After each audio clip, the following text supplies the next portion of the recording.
Hi, folks. Evan FP here, and today I want to talk about a topic that is near and dear to my heart, which is content strategy as examined through the lens of a mass versus niche appeal spectrum, right? So, this is a concept that we found helpful over the 10 years of doing this, where you consider all pieces of B2B content as falling somewhere on a spectrum between mass appeal and niche appeal.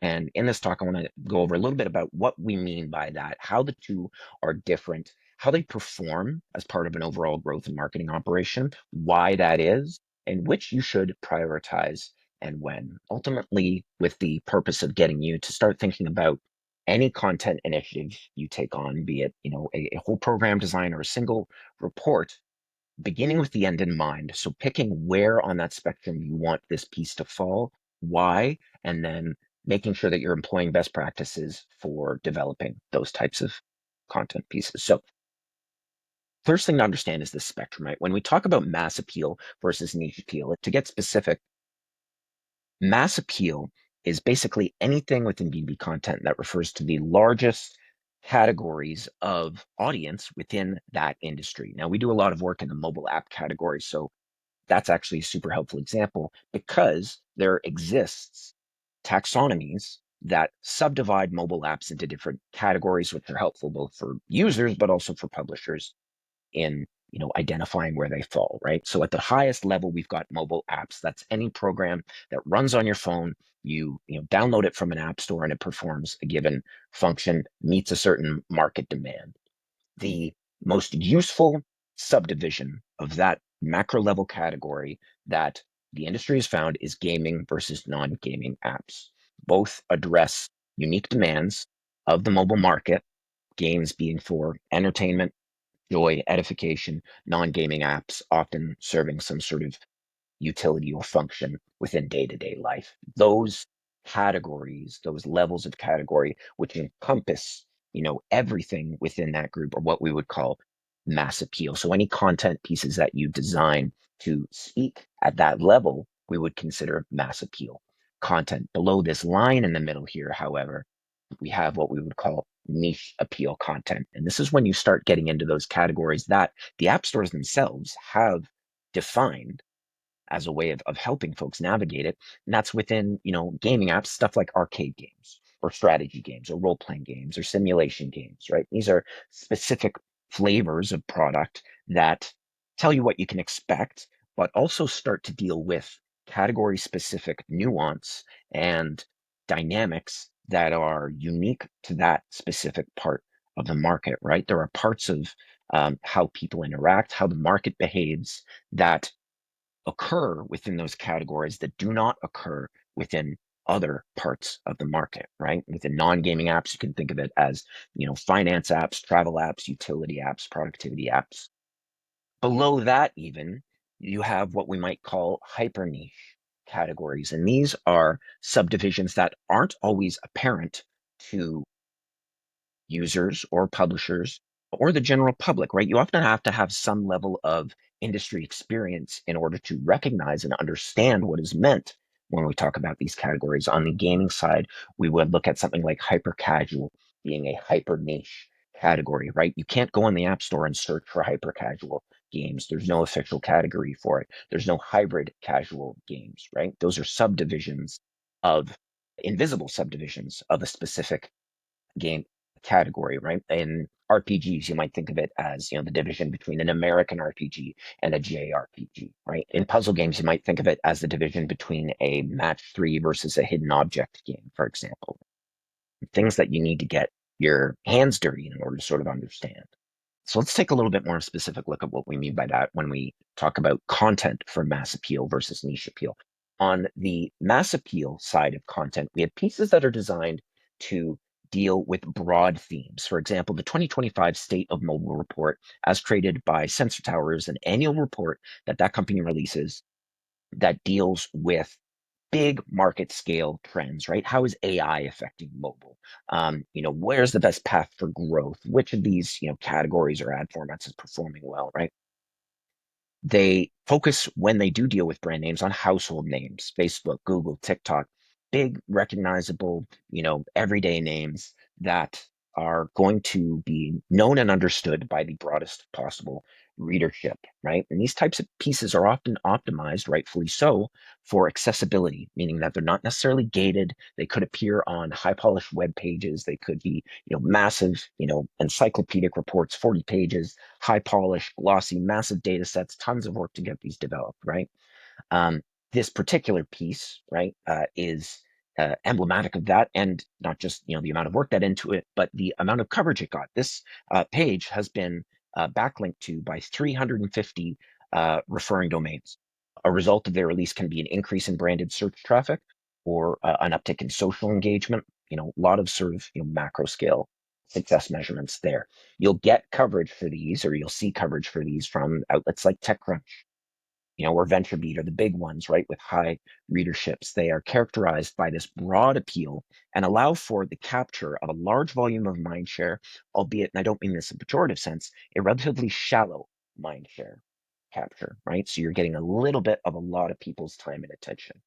The backlinks and brand awareness that this generates has a huge benefit for SEO. So if you're trying to capture organic traffic, having those referring domains from those big sites an immense credit to your domain authority or domain rating, and will give you a big boost in what Google thinks of you.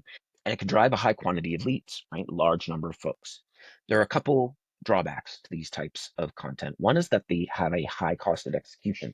Typically, you're dealing with high volumes of data, large amounts of content. A lot of work has to go into making these successful, right? Um, Depending on who you are, you could be competing with larger brands with strong established editorial relationships when you're trying to earn coverage for these types of reports, right? The Adobes of the world, the Sensor Towers of the world are showing up in the same inbox as you are if you are trying to create this sort of mass appeal content. So depending on who you are, that could be, acceptable challenge, or it could be one that you want to be conscious of when deciding which approach to take, right? And also overall, what we found is that the conversion rates, the percentages of pipeline, so the amount of leads that actually turn into opportunities and closed won deals, tends to be lower on a percentage basis for these types of reports. Now, you might argue that you can make that up in volume, but I think what is more important is that you are conscious of the difference between mass appeal and niche appeal content, because niche appeal content has a few other very unique performance characteristics. These are typically characterized by a focus on a specific industry category and deals with a more specific data set. One example is this report that we did for a client of ours called Model AI that creates an AI tool for QA departments within AAA and AA video game studios. So that is a subdivision on the B2B side, not at the macro scale level. It's not it's not a video game business report. It's not even a platform specific report. It's not, a console or a, mobile report. Within the video game development world, we're dealing with a subcategory, which is QA, quality assurance, the folks who are responsible for making sure that the products that go out the door are bug free. They're in charge of preventing bugs, ensuring a high quality player experience. That is their role. And as such, reports like this can and should deal with category specific nuance and dynamics that mass appeal content would be discredited by dealing with. It would be a detriment to a piece of mass appeal content to go into these specific dynamics of how QA practitioners relate to other developers within studios, right? And the nuances of that relationship. Are QA developers or are they not, right? All this sort of, discourse and cultural relevance there, right? But it is that level of specificity that makes these especially valuable. That makes them a strong fit for demand generation, for verticalized nurture. They excel at building relationships within specialist communities, earning media coverage from specialized trade press, and generating higher pipeline and revenue throughput percentages. Reaction you get when you're able to talk to the people who consume these reports. And we've created many over the years, but I've actually had the chance to get in front of some of these people, and talk to them about, all right, so we made this, report, let's say on puzzle game, dynamics or, puzzle game design kind of things like that. You talk to these people, and unlike the folks who might congratulate you on being featured in TechCrunch and say, wow, that's great, hey, good for you. The people who consume this content look at you in the eye and they say, thank you. They say, this was so meaningful for me, right? I feel seen is basically what they're communicating. This had a measurable impact on the success I was able to achieve in my job. And thank you, right? That got past just surface level value and insight into having a immense benefit to their day-to-day work, right? That's because these deal with narrow but deep specialist communities, the folks who sweat the tenths of a percentage point about how this types of work gets done. And as a result, they cultivate and support stronger relationships with your target market, also with trade press, right? There are folks in the media world who are trying to feed the content monster every day and need something that is relevant to their specific audience. And that's not always easy to find because a lot of people will only do mass appeal content because they think success metric is eyeballs. Whereas what niche appeal content delivers is higher conversion rates. They also have a lower cost of execution. You're typically dealing with smaller data set, more concise assets, and as a result, you're able to get these done for a much lower price, right? Now, again, cons, if you want to look at them this way, a lower overall volume of leads, but higher quality and lower overall market visibility, right? So you're not going to get that level of air coverage that you might get out of a mass appeal piece in order to become a household name, right? The difference in referring domains that you get between these is material. This report that we did, we were able to land an exclusive with PC Games Insider, which was excellent. And we also picked up some additional coverage from folks like gamesindustry.biz and other trade pubs. We got about 35 referring domains, but it was from the specific nuanced category publications that we got that coverage.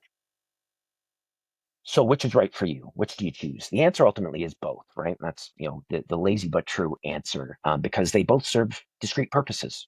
One helps you get that broad mind share, and the other you could consider capitalizes on that to cultivate the deep community relationships that have the potential to turn into deals, right? In our experience, young companies just starting out that aren't going to be able to command the same editorial attention that some of the bigger players are best served by starting out with niche appeal content. It's because they're going to get a higher ROI on all parts of it. Their PR is going to be better received. Their community engagement is going to be higher. Ultimately, it's going to translate to higher throughput and growth. So making a decision between niche and hyper niche is a higher level strategic business decision when deciding what your addressable market is, right? If you are just trying to be the solution of choice for puzzle game creators, just speak to puzzle game creators. But if you are trying to appeal to games at large, keep that decision in mind or keep that audience in mind when deciding which, what level of granularity to niche down to. So wrapping it up, both approaches important, both approaches valid, both contribute meaningfully towards growth. Mass appeal favors recognition, awareness, broad, shallow mind share. Niche appeal favors deep relationships, meaningful connections, and growth, higher throughput on the conversion rates. Start with niche content if you're in a resource constrained environment. Regardless of what you do, begin with the end in mind and optimize each initiative for its intended outcome. Get into the details, talk to members of the community, and find every opportunity if you're doing niche content to telegraph an understanding of the unique challenges they face that are not relevant to their peers at the mass, macro level, but are relevant to them at the micro level, and you will reap the benefits. So thank you very much for listening, guys. I'm Evan FP. Hit us up at splendidengines.com if you have any questions or want to talk more. And thank you very much for listening. Bye.